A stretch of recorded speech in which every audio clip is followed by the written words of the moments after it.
자리에 모이신 모든 분들 이 행사를 잘 치러주시고 앞으로 이 뜻이 많은 사람들에게 전달되어지고 더 뜻깊은 행사가 되도록 성원해 주시면 감사하겠습니다. 감사합니다.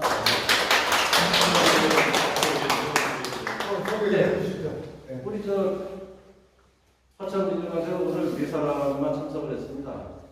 얼굴 마스크 내리고 잠깐 얼굴 보여주세요. 네.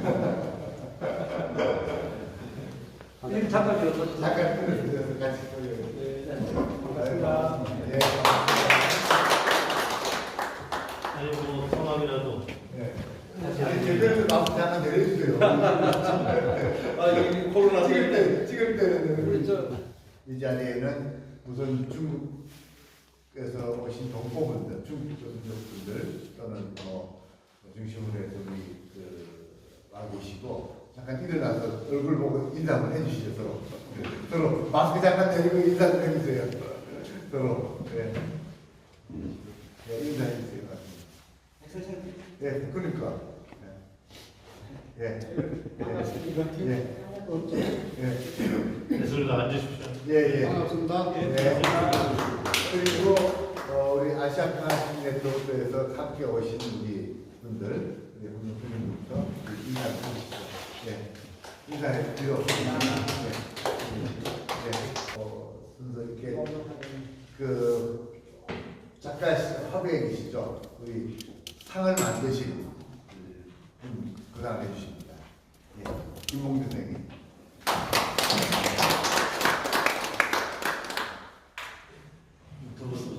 예, 그리고 여기는 이제 저는 아시아 평화의 네트워크의 대표 이대수라고 하고요. 여기가 선생님, 예, 같이 토론을 해주시고 얘기 나누시고 그리고 자유롭게 얘기를 다 하실 수 있어요. 그럼 먼저 아시아 태평양 아시아 평화 시민 네트워크의 대표 이대수님의 우크라이나 사태와 한반도 평화를 위한 하천 평화의 품 세우기 발제를 듣도록 하겠습니다. 박수로 청하겠습니다.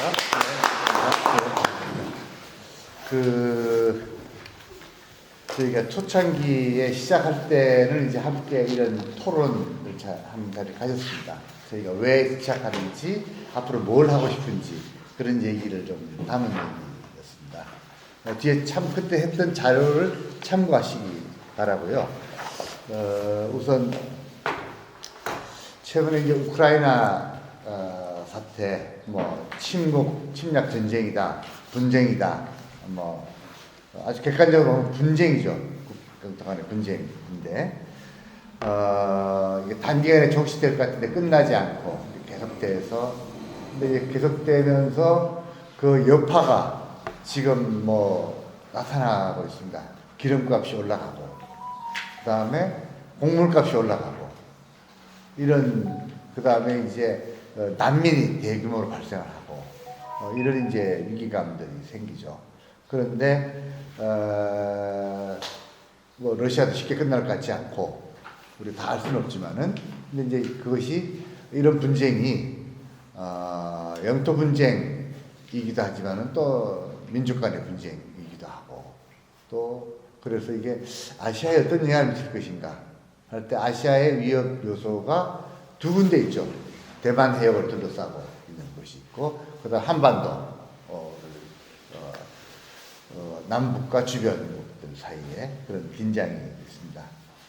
근데 이런 이제 좀 거시적으로 바라보면, 그쪽으로 우리 인류를 지금 바라볼 때, 우리 뭐라고 지칭을 하든 하늘에 계신 조물주가 됐든 하나님이 됐든 부처님이 되셨든 큰 세계에서 볼 때, 야 너희들이 이렇게 지금 너희들이 그런 짓 하고 있을 때냐 지금. 기후위기도 닥쳐오고 공동으로 닥쳐오는 위기들이 많은데 너희들이 지금 동네 싸움하고 있을 때냐 이런 느낌을 저는 받습니다. 왜냐하면 당사자 간에는 어떤 심각함이 있겠지만은 크게 보면 지금 우리가 힘을 모아서 대처해야 될 많은 일들이 있는데 그런 위기들을 거기에 에너지를 쏟고 자원을 쓰고 시간을 쓰고 노력을 해야 되는 거죠. 협력을 해야 되고. 그런데 전혀 생산성이 없는 무기를 가지고 전쟁을 벌이고 계속 국방비를 지출해야 되는 이런 답답한 현실이 있는 거죠. 그게 아마 21세기에 들어서 제일 큰 우리에게 어리석은 인간의 모습들 아닌가라는 생각이 듭니다. 코로나 위기도 닥쳐 있고 기후 위기도 와 있고 이런데 이걸 함께 해결할 생각하지 않고 그런 다툼을 하고 있다라는 것이 걱정이 됩니다. 근데 그런 점들 때문에 우리가 각성이 필요한 부분이라고 봅니다. 제가 보기에는. 그런데 여기서 왜 우리가 이제 화천에 왔는가라고 하는 거는 제가 유재복 선생이 쓰신 글을 봤어요. 기사를 보고 처음에 우연히 그 기사를 봤어요. 보고서 이런 일이 있었구나 라고 해서 막 이래저래 다를 찾아보니까 화천이 왜 와야 되는가 하는 이유를 저 나름대로 알게 된 거죠. 그래서 이제 꼭 10년 전입니다. 2012년 가을부터 화천에 이제 와서 우리 목사님들 만나고 분들 만나서 화천에서 이런 일 좀 해보면 어떨까라고 몇 달을 의논해서 이제 그럼 같이 합시다라고 해서 이제 우리가 위령제를 시작을 한 거예요. 2014년 5월부터. 왜냐하면 5월 말에 화천 전투에서 중국군이 지원군이 제일 많은 희생을 당했기 때문이죠. 그러니까 제가 그때 중국 쪽 자료, 그다음 미국 쪽 기록들, 책들 찾아보니까 이제 그 전쟁의 참상들이 어땠는가. 그리고 중국에서는 지원군의 사령관 팽더화이의 자서전을 봤어요. 번역된 게 있어서. 그 쭉 보니까 이 전투에서 하고 있는 말들이 있어요. 이 제일 패착이었다. 이게 그 포로를 제일 많이 잡혔기 때문에 부담스러운 거죠. 전쟁 후 처리하는 과정에 있어서. 그냥 10,000명이 포로로 잡혀버렸습니다. 미국적 기록으로는 24,000명의 전사자, 중공군. 사망자죠. 24,414명이라고 자기들이 기록해 놓고 있습니다. 근데 전쟁 중에는 패싸움만 그 숫자를 정확할 수는 좀 어려운 부분이 있어요. 왜냐하면 전사자를 같이 조사하지 않거든요. 많이 죽여야 우리가 이긴다고 생각하고 하는 거고, 우리는 손실은 좀 적게 보이고 싶고 하고, 그게 이제 이렇게 전쟁 당사자가 그런 관계가 있는 거죠. 그건 어쩔 수 없죠. 그래서 어느 나라든지 전쟁에 공동조사는 없습니다. 이긴 쪽이 조사해가지고 발표하고 이런 거죠. 그러니까 그 당시에 자료를 보니까 유엔군은 386명이 희생된 걸로 이렇게 나오고, 그러니까 압도적으로 중국군이 많이 희생당한 거죠. 그리고 화천에 미군이 전투에 참가했단 말입니다. 참가해서 그 한국군 정보장교 김영옥이라고 하는 아주 걸출한 훈장을 프랑스 훈장, 미국 훈장, 한국 최고 훈장을 다 받은 한국계 미국인이죠. 김영옥이라는 분이 있습니다. 그 하와이로 부모님이 이주하셨다가 거기서 다시 미국 본토로 이주하신 분인데, 그분의 전기를 쭉 보니까 화천 전투에 대한 기록이 나왔어요. 거기에서 이분이 이제 작전 장교니까 상을 다 보는 거죠. 어떻게 보고 이런 전투 장면들도 나오고, 그 다음에 제가 인상적인 건 화천의 민간인 군인들이, 미군들이 이제 전쟁 주둔하면 발생할 수 있는 일이죠. 안타깝지만은 한국 여성들을 강간 사건이 생겨요. 집단 강간이. 근데 그걸 또 말리는 화천 주민들, 남성들이 있지 않습니까? 같이 다 죽여버려요. 그 사건을 기록해 놓고 그 사건을 가지고 수사를 해요, 이 양반이. 근데 끝내 누군지 찾아내지 못했다. 응? 그 기록을 남겨놓아요. 그러니까 누군지 모르죠, 지금은. 누가 있는지. 혹여 화천 역사에는 지금 안 나타나 있지만은 그 구체적 동네 이름과 이로 나와 있어요. 언젠가 좀 우리가 더 깊은 기록을 찾다 보면 혹시 모르죠. 그러니까 저는 전쟁의 간접적인 희생자죠. 직접 총 맞은 희생자도 있지만은 그런 민간인도 가리지 않고 전쟁을 나면 또 피해를 보지 않습니까? 여기 또 3.8 이북 지역이었단 말입니다. 그러니까 그런 지나간 역사가 있는 거죠. 그 전 역사로서는 강제징용, 여기가 38년부터 44년 사이에 화천댐 건설을 합니다. 그래서 저희가 시작할 때 일본의 연구자를 불렀어요. 불러서 하천댐 건설 과정이 어땠는가라는 걸 좀 자료를 축적을 했고 그 당시에 지도도 구했고 저에게 주고 갔어요. 그리고 뭐 그분하고 교류도 하는데 이렇게 이런 역사죠. 우리가 아픈 역사지만 이 역사를 기억하고 거기에는 식민 지배 때문에 발생한 일이고 그 다음에 하천댐이 수풍댐 다음으로 큰 발전소였단 말이다. 우리나라 제일 최대 댐과 발전소가 수풍댐이거든요. 압록강에 있는 두 번째로 큰 게 이 하천댐이었어요. 이게 경인 지역에 전력 공급을 하고 그 다음에 일본은 본토에서 점점 전투가 예상하기 때문에 전력 많은 시설들을 한반도로 옮겨왔어요. 조금씩 옮겨왔어요. 일본 폭격을 당하니까. 이제 그런 때 쓰는 전력이 필요한 거 아닙니까? 그래서 이제 이 댐을, 여기 댐의 발전기는 히다치 발전기입니다. 히다치, 일본 히다치라는 회사 발전기고, 그리고, 댐 건설 과정에서 이게 댐이 원래 북쪽에 있었기 때문에 하천이 댐과 관련한 자료를 찾아보는 게 참 없어요. 아까 일본의 이 건설의 회사를 통해서 어떻게 했구나. 노무를 이렇게 이런 걸 좀 알았던 거죠. 아마 그게 이제 뭐 우리가 미약한 우리가 할 수 있는 최선이라고 보는데 그때 여기 이제 이따 가시겠습니다만은 댐에 가보면 희생자가 1000명이라고 나옵니다. 그리고 이제 그때 다행히 여기 강제징용으로 댐 공사를 하셨던 분이 증언을 들을 수가 있었어요. 우리가 이제 소개 알아보나 해가지고 찾아서 오셨던 뭐 증언을 제가 가서 했어요. 같이 충남에 사셨던 분인데 그리고 우리가 이제 첫 시작 행사 때 오시기로 하고 일주일 전에 돌아가셨어요.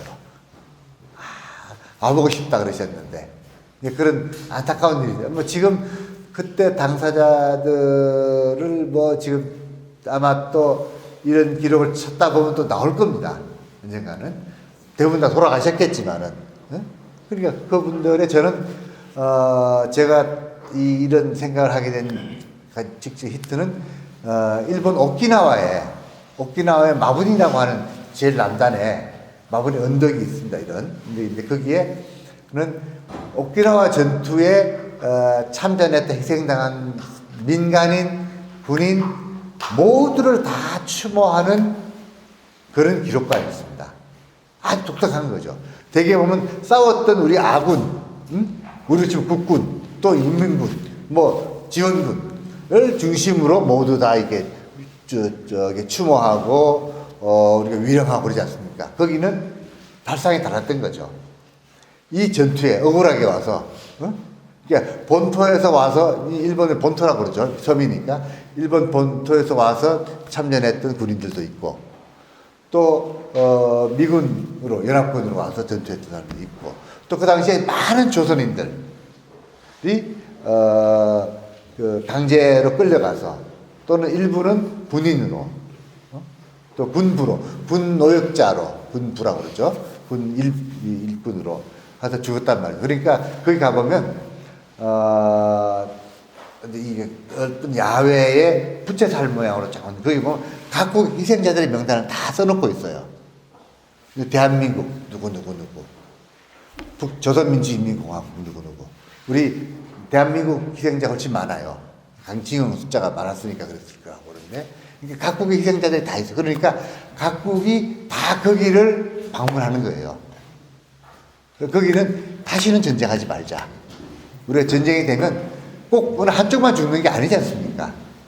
피하간에 죽고 그리고 많은 자원을 소모하게 되고 그래서 화천이 사실 저는 그런 곳이 될 수 있겠다라고 생각한 거죠. 그래서 강제징용 댐도 있고 그리고 전투에 희생된 그리고 특히 이제 중국 지원군들은 그 제가 단둥이라는 몇 군데의 묘지를 가봤어요. 참전 군인들 묘지가 있더라고요. 거기를 가서 보니까 뭐 제가 미국의 알링턴 국립묘지도 가봤고 뭐 여기저기 묘지들을 좀 가봤어요. 갔을 때 그것만 본 건 아닌데 갈 기회가 있을 때 일부러 찾아서 가봤어요. 각 묘지마다 다 특성이 있어요. 자국 군인들 묘지만 있는 거죠. 뭐 한편은 당연한데 조금 크게 생각하면 우리가 전쟁으로부터 교훈을 생각하면 이 전쟁에서 희생된 모든 사람을 그때 이제 겨우 20살 뭐 될까 말까 아닙니까? 네? 그때 참전했던 분들도 우리 연기를 가서 그때 인터뷰도 하고 다 그랬습니다. 그래서 영상으로 찍어서 우리가 만들어 놓고 이제 그런 노력들을 하면서 실체적으로 좀 알게 된 거죠. 그리고 반둥에 항미 원조 기념관이 있거든요. 항미, 미국에 대항한 조선을 지원했던 기념관, 전쟁 기념관인데, 그러니까 오펜드하에 해놓은 얘기들이 있습니다. 세군전 했던 얘기, 뭐 여러 가지 것들을. 그러니까 제가 미국도 가보고, 일본도 가보고, 뭐 러시아도 가보고 하면 전쟁에 관한 각각 나름대로 기억들을 자국 중심으로 하고 있는 기억에 한계를 넘어서야 되겠다, 우리가. 응? 그래서 우리가 이게 우리만의 평화가 아니라 그건 아시아의 평화를 위해서 그렇고, 다시는 아시아에서 우리는 참혹한 전쟁을 겪었잖아요. 초토화되는 3년간의 전쟁을 겪었잖아요. 3년. 3년이에요, 3년. 지금 3개월 겪었는데도 저 모양인데 지금 무기가 얼마나 발전되어 있습니까, 지금. 뭐 3년 갈지 않을 수도 있겠죠. 어느 순간 핵탄도 몇 개 떨어뜨리면 뭐 더 이상 뭐 거기서 뭘 하겠어요.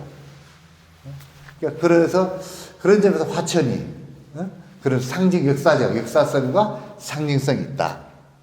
그리고 원래 북쪽에 있는 남쪽으로 뭐 이관됐다고 얘기를 할 수 없고 편집된 거니까 그런 점에서 이런 기억들을 또 화천은 굉장히 수려하지 않습니까? 경관들이 참 좋잖아요. 아무리 전투지라도 사람들이 아픈 상처만 가고 보고 싶지도 않거든요. 가서 아름다운 것도 보고 싶고 이 화려한 수려한 화천 목장했고, 중요한 건 화천 국민들에게 도움이 돼야 되거든요.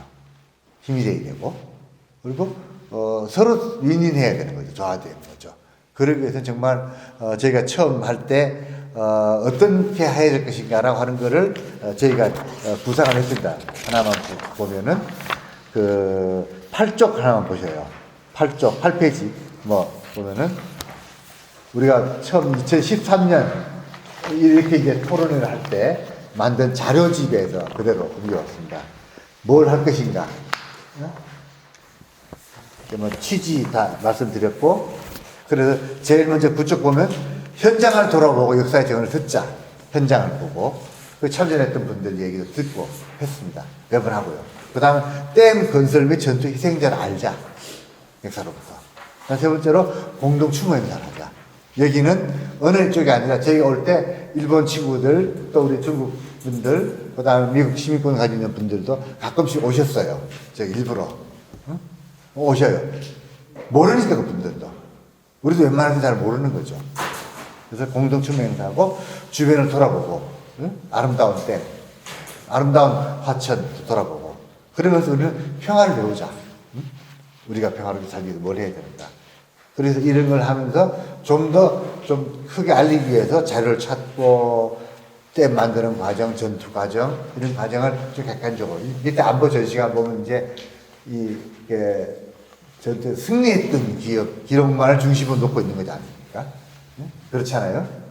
항미 원조 기념관 가도 그래요. 거기 또 중국이 열심히 하고 자국 중심으로 설명밖에 할 수가 없는 거죠.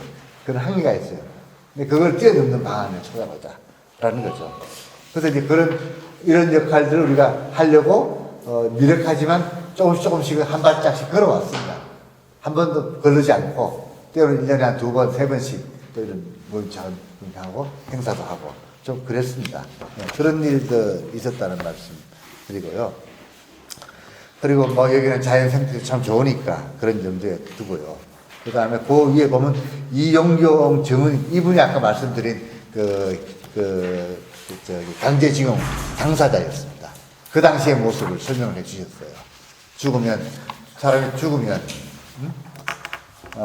목만 잘라가지고, 담아가지고 보내는 거죠. 뭐, 그러면 유골함을 받은 집안이 어떻게 했어요? 뭐, 그런 얘기죠. 그분은 이 관을 짜는 목수 역할을 하셨기 때문에 하셨어요. 그리고 화장터 입고 뭐 이런 얘기들. 그리고, 또 여기, 그 다음에는 제가 했던 거는 이 화천댐을 건설하는 과정. 대한 일본적 길을 중심으로 찾았고요.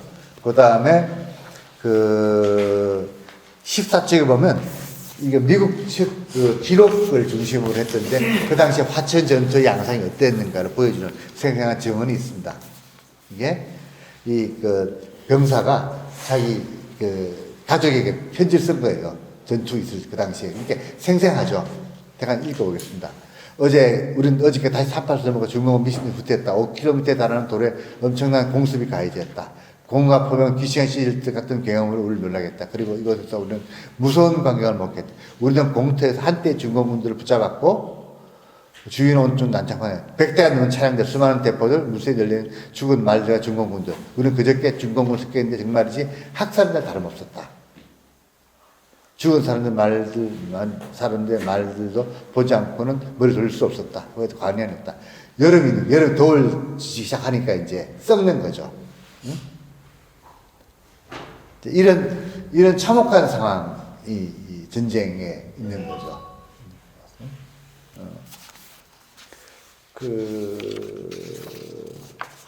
그럼 이제 이런 것들이 우리가 화천을 좀 찾는 이유 생각하게 됐습니다. 그래서 여기는 대붕호라고 하는 원래 이름이 있습니다. 그래서 51년도에 중공군을 대개 승전보죠. 그걸 이승만 대통령이 반가워하면서 내렸던 이름이 8.5라는 거죠. 깨뜨릴 파 사로잡을 로 포로로자. 중공군을 격파하고 포로 잡았다. 그래서 지어진 이름이 8.5였단 말입니다. 그래서 원 이름을 찾자. 대붕호든지 화천호든지. 저는 대붕호가 참 좋은 이름이라고 생각합니다. 댐을 다 만들고 나서 보니까 대붕이 날아가던 그런 구만리를 펼치면 구만리니까 그래서 대붕이다 라고 하는 이름이 있습니다. 대붕호 우리가 평화의 정 치면 그런 느낌이 있죠.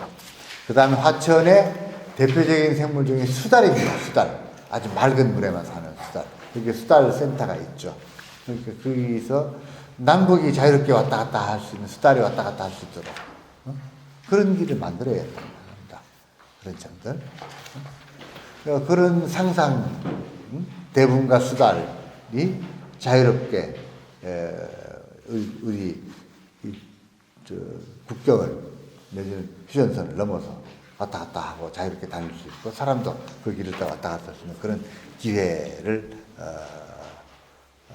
갖고 싶은 거죠. 그래서 그때 우리가 제일 먼저 하면서 우리 지역의 백성우님이 시를 하나 쓰셨어요. 참 우리 시를 우리 한재용 선생님 읽어주시겠어요? 전쟁이 아닌 때에 서로 만났다면 서로 어울려 우정과 사랑과 기쁨을 나누었을 세계 여러 나라의 젊은이들이 서로 총소리를 겨누며 죽이고 죽어가는 가장 쓰라리고 아픈 역사의 현장 화천에서 평화를 영원하며 우리는 모였습니다. 걷잡을 수 없이 거세게 타오르는 산불과 그 시작은 작은 불씨라는 걸 우리는 모두 알고 있습니다. 세상을 파괴하고 생명을 앗아가는 거대한 불기둥, 전쟁의 불씨는 아마도 우리 마음속에 도사리고 있을 것입니다. 시기하고 질투하고 원망하고 미워하고 증오하는 마음, 공포와 두려움.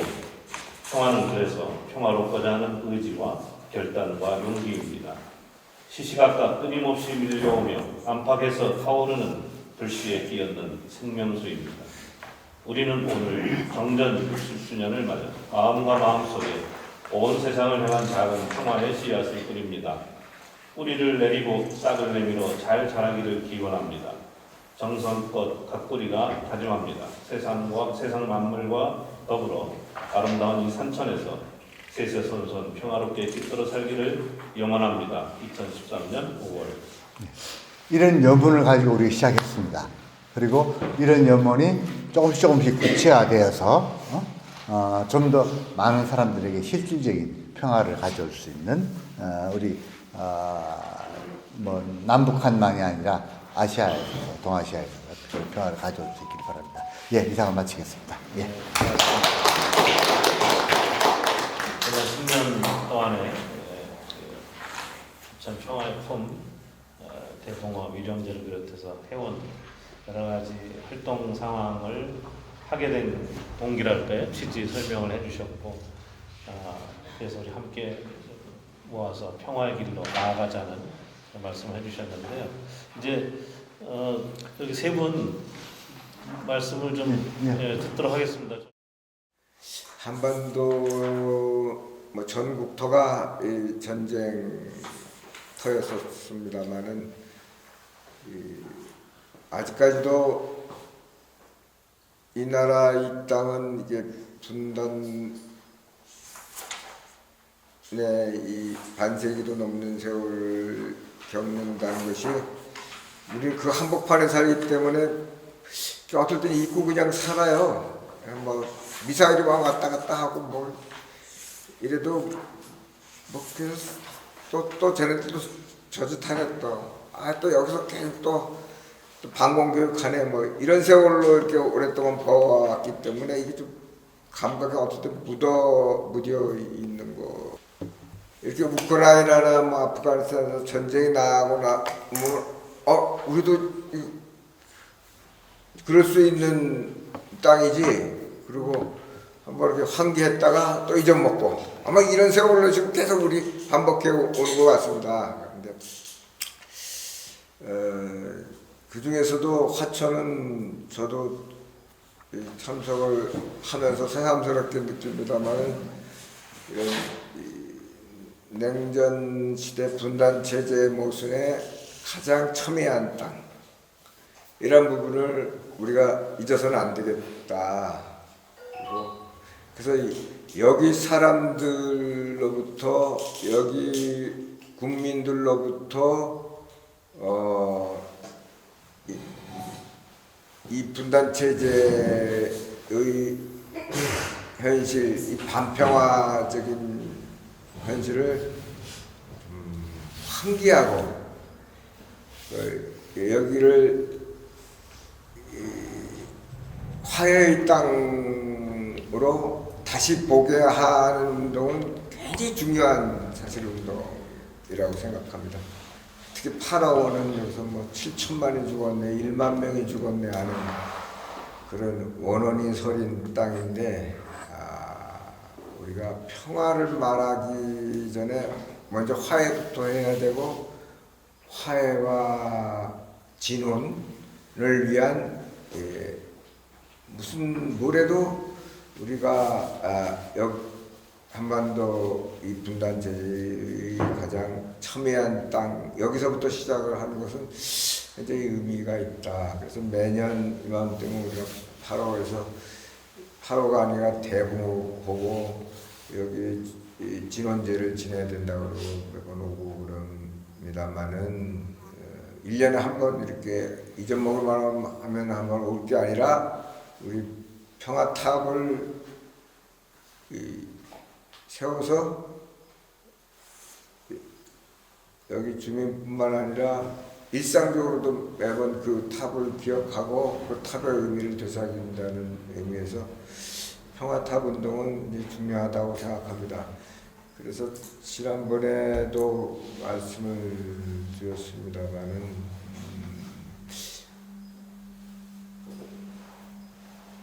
지금 평화의 소녀상 그래가지고 그 관심도 없었던 무관심했던 것을 사실 시민운동가들이 시민들과 함께 지속적으로 한 10여 년을 소녀상 앞에서 목요회 기도회가 평화 모임을 하면서 결국 이것을 세계적인 관심을 갖게끔 하고 이 땅이 아직까지도 이 전쟁과 식민지 속에서 아픔이 크다는 것을 환기시켜 오고 특히 세계적인 여성운동도 여기 다시 주목하게 되고 그러는 운동을 하지 않았습니까?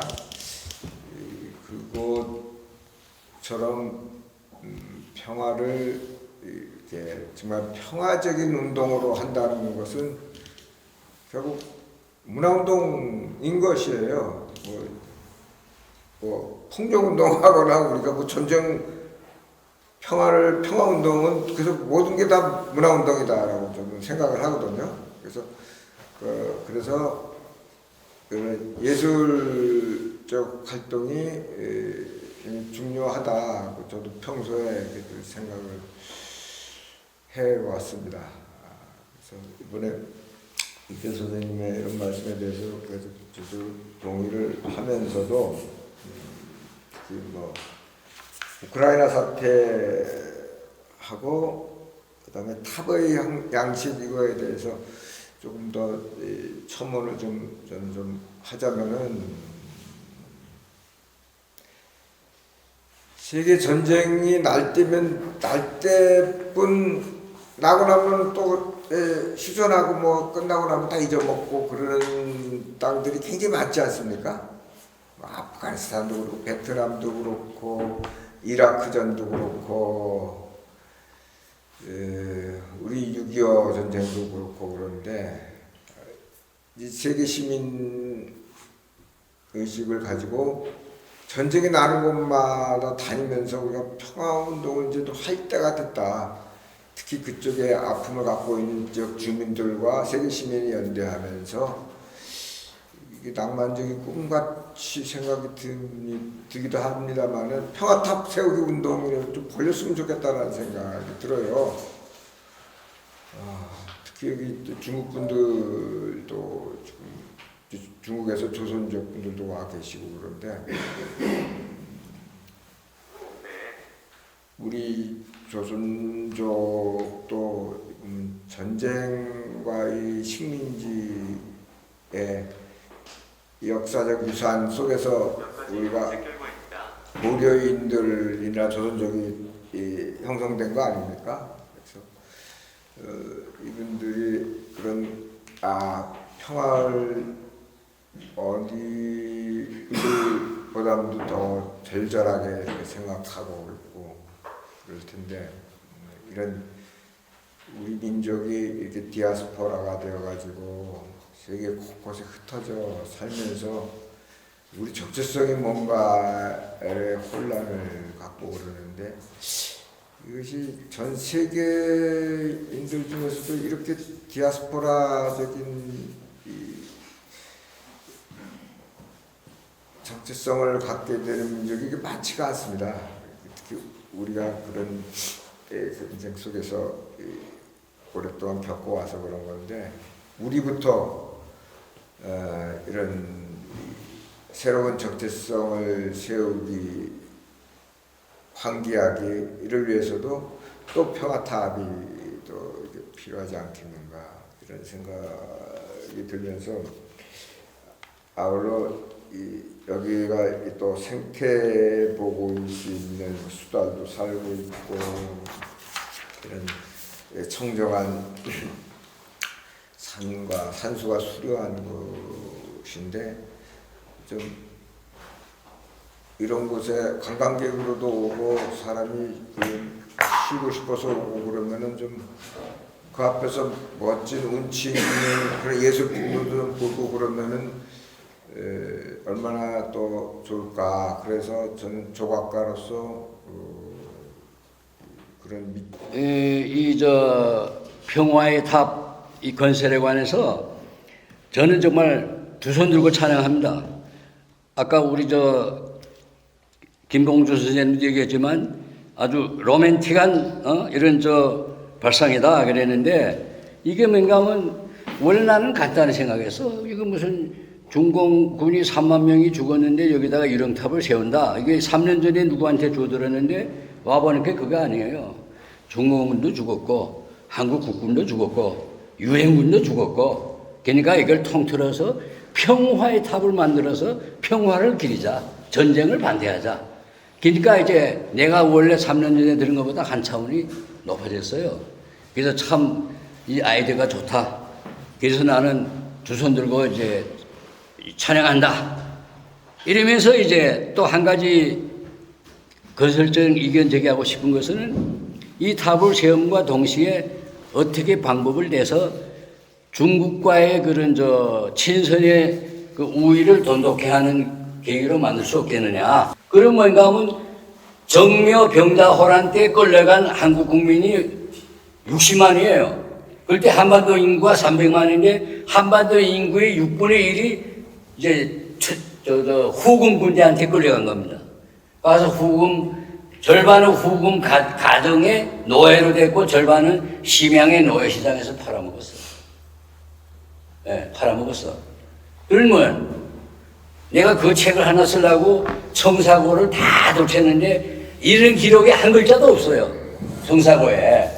아마 어느 뭐 야사에 독점은 있을 것 같다 하는데 내가 뭐 역사학을 하는 사람이 아니기 때문에 품 놓고 그런 거 두드려 다니기 싫고 어쨌든 뭔가 하면 이 중국은 이 정묘호란과 병자호란의 그 죄값을 언젠가는 이제 한국 국민한테 머리를 숙여야 된다. 예. 그러면 너네 거기다가 정묘 병자호란 때 끌려간 한국 사람을 위해서 유령탑을 하나 세워라. 그 바로 끌려간 데가 내 고향이에요. 무슨 후금이 수도가 무슨이거든 그때.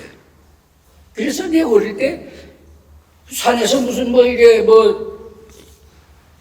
이제 땅을 개간하다가 뭐지 무덤을 발견했어. 거기서 나온 게 뭔가 하면 보게 되면 그 물건들이 다 우리 한민족의 물건이야. 그러니까 이거 이상하다 잘 그랬어. 근데 왜 그러지? 그냥 그랬는데 제가 커가지고 이제 제가 고전문헌 전공을 하면서 역사를 아니까나 아니 60만 명이 무순에 와서 그 중에 30만 명이 정착했는데 그 산에서 땅을 개간하다가 그 한국 물건이 안 나올 소냐? 예, 그래. 그러니까 너네 거기다가 혹은 무순에 좋게는 심양에다가 유령탑을 세우고 그리고 여기도 그러면 거기하고 대응해서 또 뭐 유령탑을 이 작은 평화의 타죠. 유령탑을 하나 더 세울 수도 있고 이러면서 이제 한중간에 친선에 서로 이제 거래하는 이런 우위의 두 자매 도시가 됐으면 얼마나 좋겠냐. 예, 얼마나 좋겠냐. 무순시도 그 인구가 160만이에요. 예, 160만. 그리고 그 무순시를 간단히 보면 안 되는 게 중국 역사상 4대 왕조 중에 하나가 무순에서 기원했다. 청나라. 그러니까 한나라, 당나라, 명나라, 청나라인데 청나라가 무순에서 기원했다. 세계에서 가장 이름난 노총광이 무순에 있다.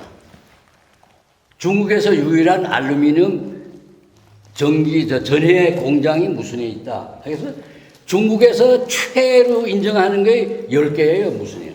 대단한 도시입니다. 예. 그래서 거기하고 자매를 맺어가지고 이제 서로 거래하면 이렇게 하면 더 좋겠다. 이 생각이고. 말씀 감사드리고요. 우리 오랜 시간 이렇게 언론 활동하고 계신 우리 정경훈 선생님 말씀. 우리 뭐 제가 어제 들어보니까 발음이 함경도 네. 억양이 굉장히 강하시다고. 경상도, 함경도. 함경도. 그래서 여러분이 이북의 소리를 들으실 수 있습니다. 이북의 소리라면 더 네. 우리 동네 사람들 모두 무사했습니다. 나도 여러분들이 여기서 보니까 영 반갑고 어제 우리를 초대해준 데 대해서 아주 아슴채 계신 것 같고. 도저히 못 알아듣겠어요. 아슴채. 저도 얘기합시다. 저는 중국 연변일보 우리 민족이 제일 먼저 세우고 또 제일 큰 신문 연변일보의 논설위원 거기서 30년 동안 언론인으로 했습니다.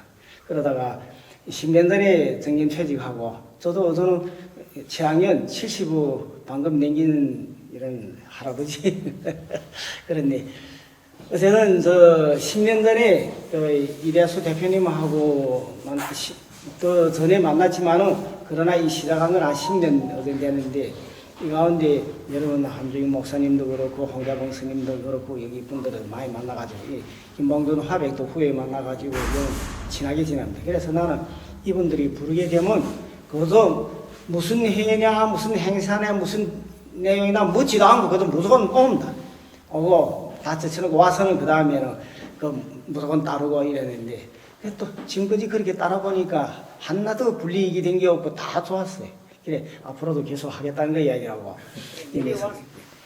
오늘 여기 제가 여기 여러분들 앞에서도 이야기를 하자는 게가 한반도의 평화와 발전은 영원한 우리 공동한 과제라 이런 걸 이야기를 하고 싶고 또 앞으로도 그럴 게고 그래서 보게 되면 우리 이게가 이번에 포럼 하는데 이게가 저기 제가 여기 이대수 대표님하고 한주희 목사님 여기에다가 제기를 해서 우리 단순히 이전에는 계속 유령제만 했는데 또 여기 그 38선 지역 DMZ로 돌아다니는데 이러지 말고 매번마다 포럼을 해가지고 그번 시기하고 그때 환경에 있는 주제를 가지고 우리 한다가면 역시 한 게 중요한 내용이 되겠다. 그래 이분들이 뭐인가 접수를 해가지고 그럼 그렇게 하자. 그래서 이번에 그는 제 1차 화평 평화 포럼입니다. 그래서 여기에 근거를 해서 이번에는 주제가 우크라이나 사태와 한반도의 평화 이게가 주제고 그 다음에 단란한 평화의 상 세우기 행사 활동 이게가 뭐인가 이 내용에서 주제를 하게 되었거든요. 그게 아주 정확하고 그 다음에 여기에서는 또 이제 방금 그 이대수 대표님하고 그 김봉도 화백님하고 그 정인갑 교수님이 이야기했는데 저는 이 주제 발표에 대해서 전적으로 동의합니다. 또 역시 제가 하기 싶었던 그런 이야기고 최근에 보게 되면 이런 주제를 한 개가 아주 절실하고 또 이번 행사에 맞는다고 생각합니다. 최근에 보게 되면 우리 전반 국제정세를 보게 되면 또 특히 동북아 정세 보게 되면 아주 긴박하게 돌아가고 있고 또 모종일 말하면 준엄하다고 할 수 있습니다. 우리 친구 강효백이라는 그 친구 역시 뭐인가 북경 대사관에서 했고 상해 총영사를 지난 그분인데 우리 데려다 여기 와서 포럼도 시켰는데 그분이 주장은 무엇인가 영미 용중해라. 중국하고 미국의 최대 하늘을 이용해서 우리가 좋게 되라. 그렇기 때문에 우리는 영원하게 또 우리 조선족 포함해 중국에 있는 조선족들을 포함해가지고 우리 여기에는 와서 계속 하는 얘기가 절대 이런 사태가 나지 말아야 된다. 그리고 우리는 중국에 있는 조선족들은 분명히 우리는 북도 아니고 남도 아니다. 우리는 공동하고 다 같이 생각하고 다 같이 우리 한민족이다. 이런 게 그대로고 또 중국은 이와 입술이라고 하는데 옛날에는 북하고 위에 입술이고 남은 아래 입술이라고 하더니 지금은 북에는 위에 입술이고 아래는 남쪽은 아래 입술이다. 위에 입술이 없어도 안 되고 아래 입술이 없어도 안 된다. 그 입술이 없게 되면 우리가 이가 시리다. 이렇게 중국에서 말하고 있어. 또 이렇게 하고 있고 이런 환경에서 중국의 국민이나 정부나 하다는 게가 절대 뭐 오늘날 세계에서 누기를 먹어치고 말자 이런 게 아니라 공동하게 이 지역을 평화의 땅 그 다음에는 이런 걸 해가지고서리 결국은 우월하고 친선적으로 지내자. 이게가 중국 정부나 그 다음에 중국의 인민들의 공동한 염원입니다. 우리도 거기에 있으면 또 그렇게 하기를 바라는 게고 이런 게 있고. 결국 오늘은 여기에서 저기 지금 무슨 이야기를 하는가 핵에 대해서는 다 얘기했거든요. 우리가 여러 팔이 할 때 계속 핵전쟁 그 다음에 핵이 있어서는 안 된다 이렇게 하는데 여기에서 뭐인가 뭐 우리 하는 이야기가 여기 단란한 이번 우크라이나 사태 그래가지고 우리가 더 중시를 돌려야 될 게 세균, 생화 무기 이게 왜 그런가 하면 이게가 이번에도 코로나 사태를 제일 처음에 말할 때는 저기 중국의 우한 실험소에서 나왔다고 막 이러다가 떠들다가 사실에 의해서 어선 더 미국에서도 그렇고 유럽에서도 다시는 이 말을 아예 하고 있어요. 그런데 이번에 러시아가 아시다시피 우크라이나 떡 치고 보니까 우크라이나가 20몇 개의 뭐인가 이 생화무기 실험소가 있거든요. 뭐인가 연구소가 있고 실험기지가 있고 그리고 이런 이게가 내가 왜 말하는가 하면 조선전쟁 때 세균 무기로 중국이 민주공군에다가 미군이 썼는데 이게가 세계에서 세균 무기를 제일 첫 번째 그게고 근데 그 이전에는 어디면가 하면 중국에 있는 731 그 기지 있잖아요. 할빈 그게 여기에 있는 영국 일꾼들이나 그 몽땅 저기 미국에서 2차 세계대전 후에 다 데려갔고 또 독일에 있던 뭐인가 하면 핵기지는 핵연구는 더 말할 것도 없고 세계나 몽땅 걷어갔는데 이게가 지금 오늘날에 미국이 세계 각지에 다 만들어놓은 몇백 개, 근 100개, 200개에 달하는 이런 세균 실험기지하고 이런 저기 연구소가 있는데 그게 하나고 또 한국에도 그 승저 구호가 뭐인가 뭐 민주노총하고 그 다음에는 6.15 뭐인가 남북 평화 공동 추진위원회 거기 분들이 시위 행진다 하고 거기에 있는 지방의 분들도 또 뭐인가 뭐 시위 행진을 하고 이 땅에서 더는 또 말하는 게 이 땅에서 더는 뭐인가 뭐 어제 거기에서 밑에다 했던 강대국이 뭐인가 뭐 이런 저기 각축전화하는 이런 기지가 돼서는 안 된다. 전쟁 마당이 돼서는 안 된다. 이런 걸 그분들이 들고 나온 게거든. 제가 그걸 여기 갖다가 우리 오늘의 이 주제하고 맞기 때문에 현수막을 건 겁니다. 우리 민족은 슬기롭고 아주 똑똑한 민족입니다. 그렇기 때문에 우리는 꼭 남과 북이 우리 민족이 우리 자체로 우리가 주동이 돼서 이런 핵전쟁이나 세균전이나 이런 걸 막을 수 있고 또 평화를 이룩하리라고 굳게 믿습니다. 이 가운데서 우리 중국 조선도군은 옛날에는 교량 자격만 하고 앞뒤라고 했는데 아니고 우리는 역시 한반도의 남과 북을 한 개에 그런다면 중국의 조선도군은 한반도의 평화 통일하는 여기서 한 개의 생력군 주요한 역량으로 등장할 것입니다. 이상. 문제는 이제 이렇게 무척 의미 있는 행사, 운동을 하고 있는데 그 장소가 이제 화천 아닙니까? 아까 여러 여사님들 말씀하셨지만 화천이라는 곳이 굉장히 상징성 있지 않습니까?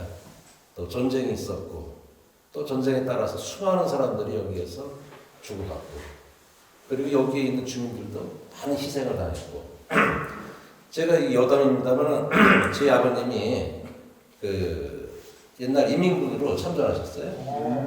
그러다가 어제도 포로 수용소에서 이제 방공 포로로 다시 석방해서 나오셨는데 여기가 이제 수복이 된 거예요. 여기 이제 다시 이쪽 땅이 됐죠. 그래서 이제 제가 여기 살게 된 겁니다. 예전에 제가 한번 말씀드렸었습니다만 제 아버님이 여기 화천댐 이 공사 발전소 만들고 하는데 직접 일을 하신 인부예요. 네, 뭐 이제 표현은 뭐 징용이다 뭐 이런 얘기들 하는데 어쨌든 그 당시 구역이라고 그래가지고 화천 주민들도 엄청 많이 끌어서 썼어요. 여기 뭐 어떤 분 말씀하셨던 사람이 죽으면 목 잘라서 그만 보냈다 뭐 맞는 얘기예요. 근데 제 아버님한테 제가 직접 들은 이야기는 그 당시에도 얘기했습니다만 이 터널 여기 물 여기 뗀 물이 내려오지 않습니까 발전소로. 그럼 여기 이제 파야 되잖아. 요즘같이 장비가 좋은 게 아니잖아. 사람 동원해서 그걸 불을 파냈는데 사람이 중간에 물이 떨어지거나 뭐 폭파라든가 뭐 과정에 죽으면 목은 그렇게 해서 보낼 수 있고 사람들은 그냥 그 틈에다가 집어넣어버리고 타살해버린 거예요. 이런 식의 그 얘기를 저도 아버님한테 직접 들었습니다. 그래서 그런 우리 화천 사람들에게도 큰 비극의 장소이기도 합니다, 여기가.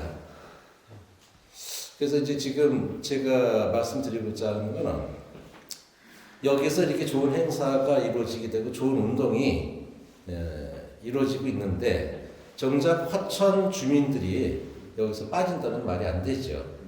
그리고 여기서 아까 평화의 상 말씀도 하셨어요. 제가 볼 때는 이제 조각, 뭐 이렇게 탑을 만든다, 어떤 상징성을 만든다. 그 다 문화 활동의 일환 아니겠습니까? 아까 조학과 선생님도 말씀하셨습니다. 문화라는 것이 옛날에 원시 사회에서도 인간들이 발전해가는 과정에서 하나의 문화가 만들어지고 그 문화에서 정신이 만들어지고 그 정신의 바탕에서 초기 원시 국가 형태가 만들어지고 그랬지 않았습니까? 그러니까 국가 이전에 제일 소중한 게 결국은 무엇이냐? 문화 아니겠습니까? 그럼 어떤 문화를 만들어내느냐? 그게 사실 제일 중요한 국가 정책 중에 하나가 돼야 되지 않습니까? 그러다 보니까 남의 나라 침략해 들어가면은 뭐 언어부터 바꾸려고 들고 그 나라를 상징하는 모든 정체성을 말살하기 위해서 문화 정책을 펴고 있지 않습니까? 자, 그러면 우리 화천 국민들에게 있어서 그 문화를 어떻게 해석하고 이런 운동들을 받아들일 것이냐 하는 얘기가 이제 나오게 됩니다.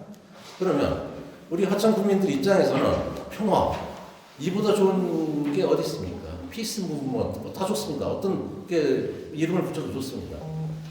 이 평화를 주제로 한 하나의 운동, 움직임, 이거는 아무리 강조해도 지나치지 않습니다. 우리 화천에서는.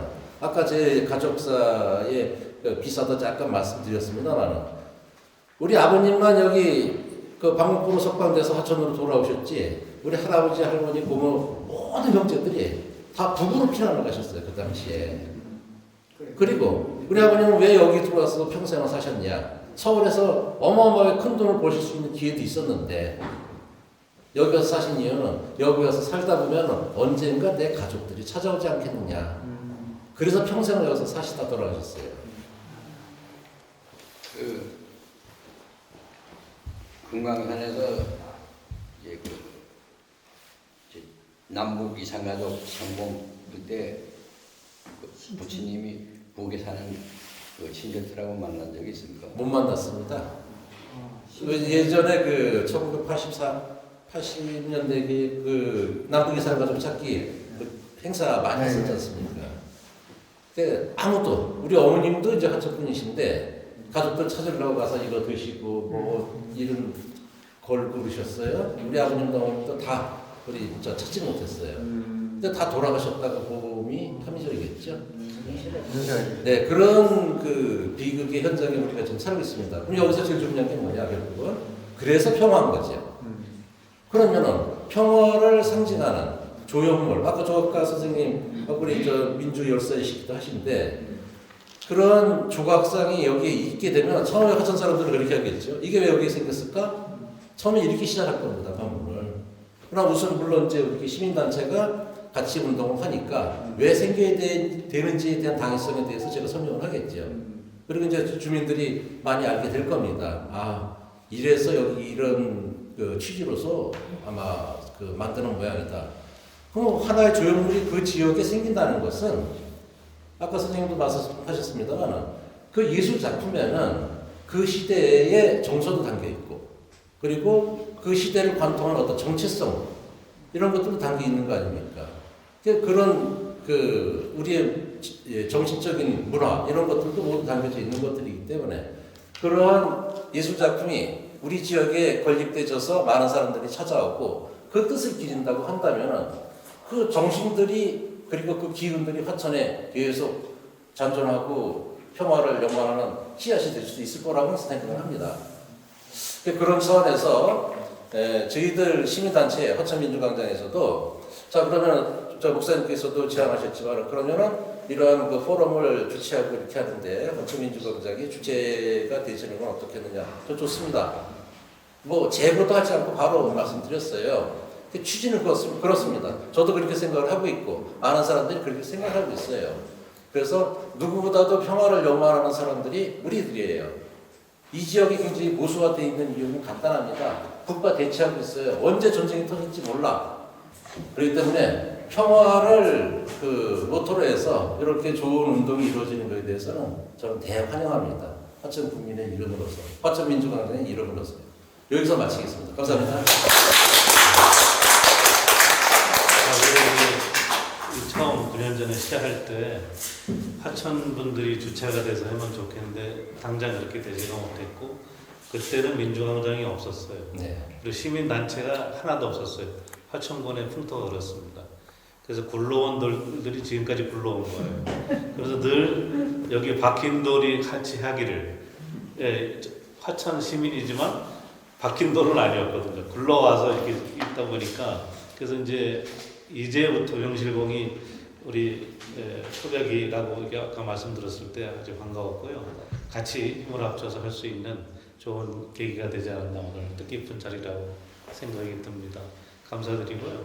또 우리 발제자와 논천자들의 말씀을 들으면서 또 말씀하고 싶으신 분 있으면 발언을 좀 해주십시오. 우상호 회장님이 가족사 얘기하니까 저도 이제 거의 20여 년 됐잖아요. 네. 같이 하면 아마 잘 모를 거예요. 20여 년 같이 했던 거이 저희 아버님도 유교는 인민군으로 참여했다가 그래서 포로로 잡혀서 거제도 프로세스에 있었다가 이제 그래서 이제 다시 이제 북으로 가야 되는데 그때 고민이 빠졌어요. 저도 일가친척은 북에 있는데 가야 되는지 말아야 되는지 온전히 다 이제 포로는 뭐 숫자에 상관없이 가야 되잖아요. 근데 이누나 저번 그동안에 이제 안 가고 싶은 사람이 빼돌렸다고 하면 거기에 이제 합류해서 안 가셨어요. 왜냐하면 할아버지가 이제 일제시대 때 그 통역관이어가지고 신분이 별로 안 좋아요. 그러니까 이제 그런 거에 대한 피해가 좀 있어서 그 트라우마가 있어서 북의 결단을 하는 거죠. 안 가겠다. 그래가지고 이제 이남에 남아가지고 저는 북에서 태어나야 되는데 이남에서 태어났어요. 그게 참 운명이구나. 제가 이제 여기서도 이제 광대생활 하지만 북에서 광대생활 했으면 아마 여기 배우이 가보다 좀 자주 만나지 않았을까 이런 생각도 하고 이쪽에서는 뭐 인민배우는 안 되는데 공무배우는 뭐 상상을 해봐요. 네, 여기서 이렇게 태어나서 이렇게 이제 또랑방을 살고 있는데 그래서 이제 아버님은 또 군생활로 또 북군으로 해서 제대까지 하셔가지고 지금 연금 생활하시다가 재작년에 이제 90세로 선수를 누시고 돌아가셨어요. 그래서 저는 이제 그래서 아버님이 연금을 평생 받으시는 바람에 큰 이제 부모님 봉양을 하는 걱정을 좀 덜하면서 살아서 제가 이제 콘텐츠에 전용을 할 수 있었거든요. 그런 면에서 이런 화천이라는 데는 남의 일 같지 않고 그런 시향민 2세로서의 느끼는 뭐 감정이 항상 가지고 있어서 누구보다도 이제 평화 통일을 응원하는 사람 중에 하나고 또 제가 이제 그래서 만들어낸 평화 통일 비날이라는 뭐 그런 작품도 있어요. 2005년도인가 평양 아리랑 축제 때 이제 초청받아서 가서 하려고 했는데 이상한 그 적폐 세력을 만나가지고 제가 이제 못 가게 됐어요. 그런 아픈 적도 있는데 이제 그 제가 이제 이렇게 하면서 느끼는 거는 이제 아주 정말 화천에서 이렇게 자생적으로 민주광장이라는 단체가 만들어진 거는 너무나 반가운 일이고 좀 고맙다는 말씀드리고 오히려 진작에 또 그랬어야 되는데 또 이렇게 이제라도 이렇게 같이 합류하게 돼서 참 다행이다 그런 생각이 듭니다. 다만 이제 저는 이제 앞으로 기왕 이렇게 되는 거 연대와 이 협력 관계를 좀 다양하게 하자 이런 생각이 듭니다. 이제 저희 원주는 최근에 평화통일 강원 포럼이라는 단체가 생겼어요. 다들 아시겠지만 이제 이창복 선생님이라고 하는 골출한 그 통일운동가가 총대를 메시면서 강원도에 갑자기 또 쫙 해가지고 또 한 200명 정도가 회원으로 참여하는데 이제 그런 이제 단체도 이제 하나의 이제 그 연대 사업의 일환으로서 여기 화천 평화 포럼에 같이 참여해서 이제 그런 교류 사업을 좀 하고 그러면 좀 더 물꼬들이 좀 더 많아지지 않을까 이런 생각이 들고 그 외에도 이제 우리 강원도가 또 이제 주체가 되는 또 그런 여러 가지 단체가 있거든요. 강원민주연합도 있고 또 이제 얼마 전에 제가 이제 강릉에서 동해북부선 개통하는 그 원하는 그런 왜냐면 지금 강릉하고 제진까지 이제 원래 철로가 있었는데 그게 막혀 있잖아요. 그래서 그게 이제 남북의 관계가 개선되면 바로 이제 연결해서 금강산을 갈 수 있고 다양한 그런 뭐 사단법인 희망레인이라는 단체도 있고 동부와 평화연대라는 그래서 이 화천이 사실 조금만 더 이렇게 중심이 돼서 이제 이렇게 우리 주목을 좀 이렇게 묘하게 하면은 좀 이렇게 같이 할 수 있는 데가 좀 많아질 것 같다는 생각입니다.